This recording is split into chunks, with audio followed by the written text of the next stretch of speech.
예레미야 6장 16절에서 30절까지 말씀을 살펴보도록 하겠습니다. 16절에서 21절은 이스라엘 백성들이 하나님의 말씀에 순종하지 않는 두 가지 예를 들어 그들의 죄악을 기수합니다. 하나님께서는 이스라엘 백성들에게 직접 확인할 것을 요구합니다. 너희 조상들이 걷던 생명과 복이 보장된 선한 길, 옛적 길이 어디인지 알아보고 그리로 가라라고 명령합니다. 너희 심령이 평강을 얻으리라고 하셨음에도 불구하고 그들은 완악한 마음으로 우리는 그리로 가지 않겠습니다라고 거부합니다. 또한 하나님께서는 내가 파수꾼을 세웠으니 나팔 소리를 들으라라고 말씀하십니다. 파수꾼은 적의 침입에 나팔을 불어 아군이 전쟁에 대비할 수 있도록 하는 막중한 임무를 맡은 자입니다. 만약 파수꾼이 제때 나팔을 불지 않는다면 자신은 물론 아군이 피할 수도 있습니다. 그러나 이스라엘은 예레미야가 올린 나팔 소리를 우리는 듣지 않겠습니다 라고 하며 또다시 거부하기 시작합니다. 하나님께서 이스라엘에게 재앙을 내릴 수밖에 없는 안타까운 마음을 열방의 나라들과 땅을 증인으로 불러 세우시며 토로하십니다. 열방을 향해 그들이 당할 일을 알라라고 말씀하시고 땅을 향해서는 여호와께서 이스라엘 백성들에게 보낸 재앙을 지켜보라라고 명령하십니다. 19절은 이스라엘의 행동을 두 가지로 요약합니다. 하나는 그들이 내 말을 듣지 아니하며입니다. 또 다른 하나는 내 율법을 거절하였습니다라고 말씀하고 있습니다. 이스라엘은 하나님의 말씀을 듣지 않고 율법을 거부하는 대신에 시바에서 유황과 먼 곳에서 향품을 가져와 여호와께 번제물을 드리고 화목제물로 제사를 드립니다. 자신들의 입장에서는 가장 좋은 것, 정성스러운 것을 하나님께 바치지만 정작 여호와께서 원하시는 것은 행하지 않습니다. 이스라엘의 제사를 드리지 않는 것이 아닙니다. 나름의 최고의 것으로 하나님께 드립니다.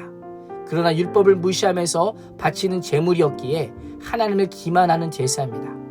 이 제사는 하나님 보시기에 가증한 제사인 것입니다. 하나님께서는 제사라고 하는 제의적인 행동보다는 참된 순종을 원하십니다. 하나님의 말씀에 귀를 기울이는 겸손한 심령을 원하십니다. 우리의 예배는 어떠합니까? 예배의 자리에 나오는 것이 우선입니까? 아니면 말씀에 귀 기울여 순종하고자 하는 것이 우선입니까? 하나님께서는 우리의 거창한 예배와 많은 헌금이 필요하지 않습니다. 우리의 순종을 원하십니다. 하나님께서는 이러한 가증한 일을 행하는 이스라엘 백성들 앞에 장애물을 두어 넘어지게 할 것이다 라고 말씀하십니다.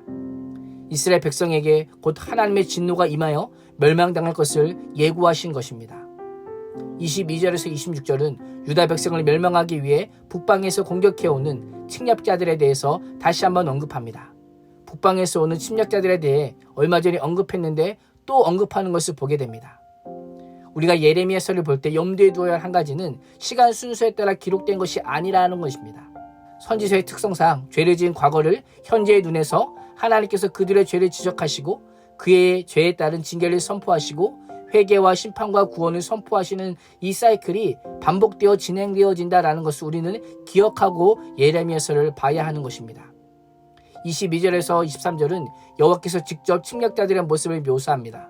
크고 힘이 센 나라가 북방에서 일어나 시온을 공격하는데 그들은 활과 창을 잡은 전사들이요 잔인하고 무자비하며 그들의 소리는 마치 바다가 으르렁거리는 것 같다라고 말씀합니다. 24절에서 26절은 유다 백성들에게 미치는 영향을 언급합니다. 북방의 침략자에 대한 소식을 듣고 손이 무력해졌고 고통이 우리를 사로잡았으니 마치 그 아픔이 해산하는 여인의 아픔과 같다라고 묘사하고 있습니다. 예레미야는 백성들에게 경고하기를 적의 칼이 갑자기 들이닥칠 것이니 들로 나가지 말고 길거리로 걸어 다니지 말고 굵은 베옷을 입고 죄에서 구르며 외아들을 잃은 것처럼 쓰라린 통곡을 할 것을 명령합니다. 하나님의 심판 앞에서 이들이 할 수 있는 일이 무엇입니까? 두려움 가운데 슬퍼하며 통곡하는 것이 전부입니다. 마땅히 두려워해야 할 하나님을 두려워하지 않은 결과 집 밖으로 나가기조차 힘든 두려움에 처합니다. 사랑해야 할 하나님을 사랑하지 않자 가장 사랑하는 외아들을 잃는 고통에 휩싸입니다. 하나님께서는 27절에서 예레미야의 사명이 무엇인지 다시금 알려주십니다. 예레미야를 금속의 순도를 검사하는 자로 비유합니다. 하나님의 명령에 따라 이스라엘 순도를 측정한 결과 아직 북방의 적들이 공격해 오기 전임에도 불구하고 이미 녹슨 구리와 철처럼 그 속이 완전히 썩어 있었습니다. 모두 완고하고 반항한 자들이며 남을 비방하며 헐뜯기를 좋아하는 자들이라고 성경은 말씀하고 있습니다. 예레미야는 이스라엘의 모습을 은을 재련하는 과정에 비유하며 그들이 얼마나 무가치한 자들이 되었는지를 고발합니다. 은혜 섞인 불순물들이 그대로 있어서 재련이 헛수고가 된 것처럼 유다 백성들도 불순물이 가득한 무가치한 은이라고 지적하고 있습니다. 사람들은 이스라엘을 내버린 은이라고 부르게 될 것이요, 그 이유는 여호와께서 그들을 버렸기 때문이다라고 분명히 성경은 말씀하고 있습니다. 하나님께서 그들을 버리셨다는 것은 완전히 하나님과의 관계가 끝났다라고 하는 의미는 아닙니다. 만약 그들이 회개하고 거룩한 하나님께 돌아와 하나님의 언약 백성으로 살아간다면 다시 희망이 있다라고 하는 그 의미를 내포하고 있음을 우리는 기억해야 하는 것입니다. 하나님은 우리에게 생명과 복이 보장된 옛길, 선한 길, 말씀의 길, 순종의 길을 걸어갈 것을 명령합니다. 완악함으로 거절하지 마십시오. 끝까지 거절하고 불순종한다면 우리도 쓸모없이 내버린 은처럼 비참하게 버려질 것입니다. 오늘 하루도 우리 또한 내버린 은과 같은 인생으로 살 수밖에 없지만 예수 그리스도의 십자가 은혜로 가장 귀한 자로 불러주신 하나님의 은혜에 감사하며 말씀과 순종의 길을 걸어가는 자들이 될 수 있기를 주님의 이름으로 축원합니다. 기도하겠습니다. 하나님, 하나님께서 우리에게 옛적 길, 선한 길, 말씀과 순종의 길을 보여주셨음에도 불구하고 여전히 출세와 성공의 길, 부와 명예의 길만을 걸어가라는 어리석은 자는 아닌지 다시 한번 돌아봅니다.